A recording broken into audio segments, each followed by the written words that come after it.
ghosts of a has to keep the queens on. You Can't allow those queens to come off, but where do you go with the white queen? He stepped in, I think to the e6 square, judging by the camera. There we go.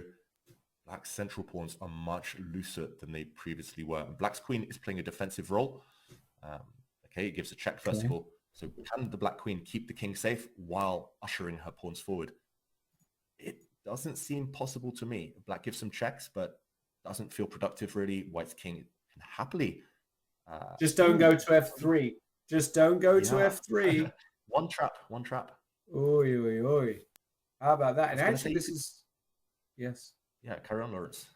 No, I mean, it's very relevant because now the white king has to go passive. So that's definitely some kind of victory for Black. The problem is, how do you take advantage of it? That's the hard part. Yeah, you have to be very careful where you step. There we see the white king avoiding any potential pawn captures, which end in a check. White is threatening queen takes f6 after all, which would result in a perpetual and a draw. So as long as you don't allow the Black queen to take any of White's pawns with check, you should still be okay. You will force Black to go defensive eventually. And there we go. The Black king steps across. Wow, Lawrence. He wants to march his king in. Any checks, and the Black king is coming. This is suddenly not so easy. Maybe we can show a variation such as Queen G8. Or f takes e5. Yeah, Queen G8 or Queen E8, I was thinking. And the Black king starts coming in. You can't stop its path either via e4 or g4. It is entering. And okay, as you mentioned, f takes e5 was played. Now the Black queen is going to try and snake her way back to take this white pawn. Yes.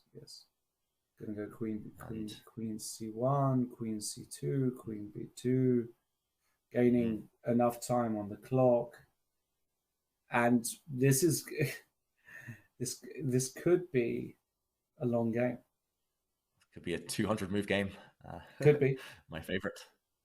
If it was David Howell, it would be. I can tell you that. I mean, if this was me playing as Black, I would never have pushed the pawns forward until move 40. I would have waited as long as possible. But here we go. Another check. The white king has to move. And there we go. Black finds the right angle and Black takes that central pawn. White, however, is giving some checks now. Can Artemiev escape? Body language-wise, it does look like Artemiev has paused. I'm not too happy. There we go. Tapping his hand. It looks like White can just continue insisting with the checks. I think we might be about to see a draw and a handshake. No escape for the Black king. Lawrence, he got there in the end. Fedoseev keeps the tournament wide open. Certainly does. Great defense there by Vladimir. Fedoseev just keeping things nice and tight with one round to go. Wow, what a round. What a tournament. It's been breathtaking stuff. And the situation is clear. 3 players leading the tournament on 9 out of 12. Carlsen, Kamer, and Artemiev, followed by a bunch on